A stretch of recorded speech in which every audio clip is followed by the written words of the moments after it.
sobrang mali nun kasi lalo na lumaki ako na yung dad ko sobrang alpha talaga. Na siya talaga yung man of the house. So, for me, like, growing up, gusto ko pag, kunwari, like, pag nagka-family ako talaga yung provider sa lahat ng bagay. Kapag may problema, ako yung mag-aayos ng problema. Tapos, ayoko yung like, nakita ko din kasi yung mom ko na, hindi siya nag-work, pero kung ano yung gusto niyang gawin, ginagawa niya at nagagawa niya. Nang walang parang pumipigil sa kanya. Kaya ako ay hindi talaga ako nag-agree dun sa yung parang Oo, gets ko. sinasabi mo. Hindi ko yun vilify. Explain ko lang yung nakita ko din. Pero gets ko yung sinasabi mo. Parang yung women, sa side din naman ng family ko ganun, yung parang the women in my family, parang iba naman din yung ambag nila dun sa relationship and dun sa family. Because men and women are really different talaga, two different species, and iba-iba yung mga capabilities. Although both can do each other's, work, but may hindi pwedeng parehas kayo ng ginagawa. Iba-iba talaga. And that's what I really believe in. And yeah, iba yung role ng mom mo, sa dad mo. Iba yun. But all together, they both work. Ikaw, Matt. Ano nga pinag-usapan natin? Hindi, yung like, lumaki ka ba din ba sa family na parang kunwari ako, like, lumaki ako sa dad ko na sobrang alpha talaga. Kaya feeling ko parang isa din yun sa naman ako sa dad ko. Well, alam mo yung tatay ko, alpha yan. Pero nung mas namayagpag kasi yung career ni mama, kumbaga parang si mama kasi yung nag-take over. Took a step back. Na si papa yung nagparaya. Yeah. Para, kasi sabi ni Papa, wala Ito yung buhay natin ngayon So, si mama mo ang malakas. And siya ang nagsabi na gusto niya na siya ang mag-provide. So, ganun yung nangyari. Kasi yung sister ko naman, ano tawag dito? May autism. So, yung dad ko yung nag-aalaga sa kapatid ko. Si mama yung nag-work. Kasi si mama yung mas malakas kumita, si mama yung mas very powerful ng personality. So si Papa yung medyo pero sa bahay, alpha si Papa. Kumbaga, kahit na si mama yung nagtatrabaho, mararamdaman mo sa bahay na si Papa yung nagda-drive pa rin ng pamilya. I think hindi naman kasi pag sinabing alpha, ibig sabihin nun, ikaw lang yung financial provider, di ba? Part din dun is yung ability mo na To lead. Oo, to lead your family Totoo. sa mga desisyon na kailangan yung gawin, mga ganyang bagay. So, ayun. Yeah, whatever works talaga works. Yung sa dynamics. So, and that's what's most important. And it's okay for both naman to do these roles. Tsaka dito sa ekonomiya natin sa Pilipinas, parang ang hirap naman din kasi na isa lang yung nag-work. Isa lang yung nagpo-provide. Totoo. Wala nang ganun.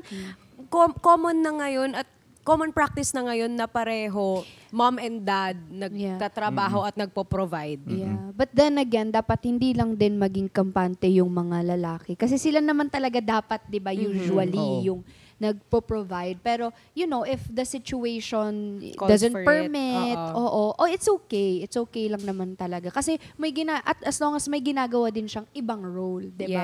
Yes. Yun. So, okay lang yun. Ayun, so siguro to close, Oo. mahirap ba maging soft boy sa Filipino culture? Ako mahirap.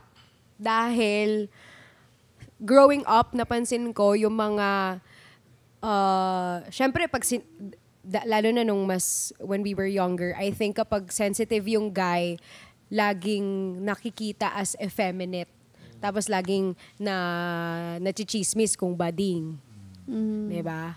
So I think siguro yun yung isa sa mga nagpa-permit sa mga guys in our generation to show their softer side.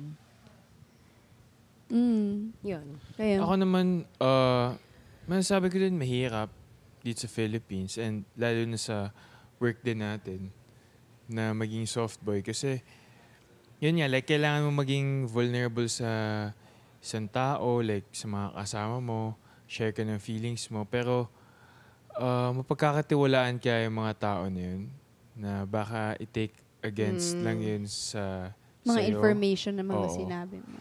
Na parang minsan, na-experience ko na yun at based from my experience, kailangan ko talaga pagkatiwalaan muna yung tao at makilala ng mabuti para ipakita ko yung ganung side ko.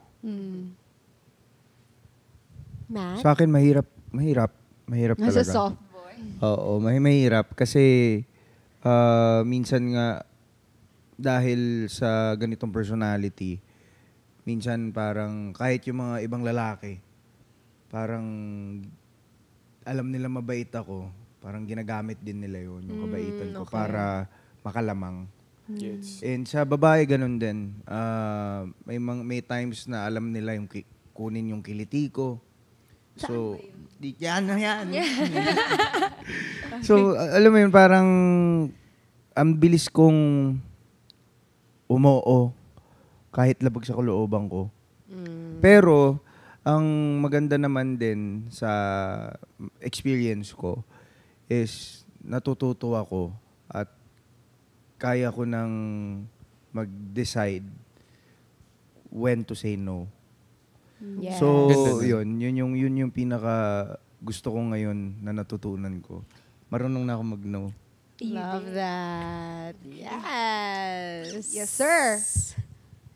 Well, that means maganda yun kasi may natutunan ka. You became stronger as a person. Mas may ka na, will on your own ka na talaga. Hindi na lang basta-basta sa ibang tao. Kumbaga, this is me, okay, wag niyo kong abusuhin. Yung Yes. gano'n. And it shows you can be soft without losing your self-respect. Yes. Yes, Maganda sir. yun. You can be soft without losing your self-respect or your Yes. self-worth. So, it's okay to be a soft boy as long as yung core mo is nandyan. Yes, mga Thank so much, Matt! Thank you! Our resident soft boy. Yes, ang aking kababoy. Yes. Kababoy! Congratulations, Bubble Gang! Yes, 30th anniversary namin.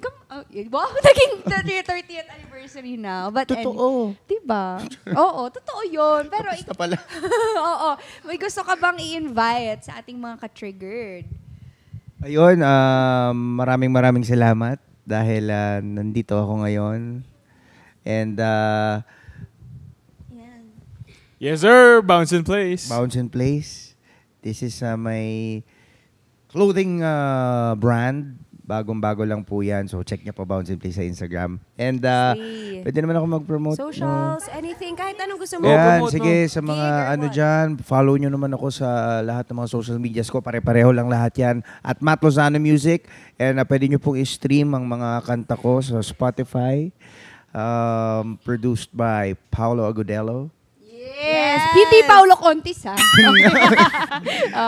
Tapos, Shake, Rattle, and Roll, MMFF. Wow!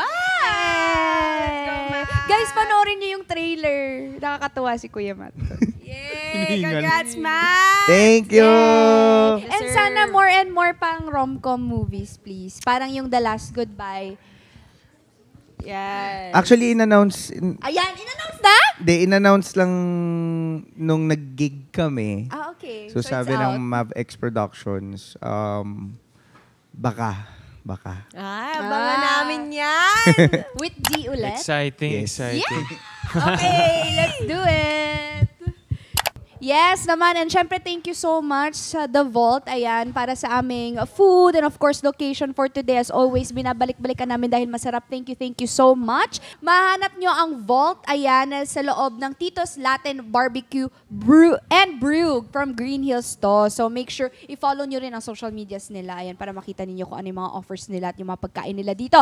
At syempre, next Friday mga ka-triggered, abangan nyo ang aming next episode. Meron po kaming YouTube channel, Apple Podcast, Spotify, Spotify, Audible, ATM official Facebook page. And of course, please huwag niyo pong kalimutan na i-rate ang aming podcast Triggered ng 5 stars po sa Spotify. Ayan, let's do it. And of course, follow niyo na rin ang aming official TikTok account na Triggered_ATM. At syempre, ito pa, Kapuso Stream po. We're streaming there every Sunday, 3 p.m. Ayun. Yes, thank you so much, Matt. Thank you. Triggered. Bye. I missed you guys so much. Bye to our soft boys.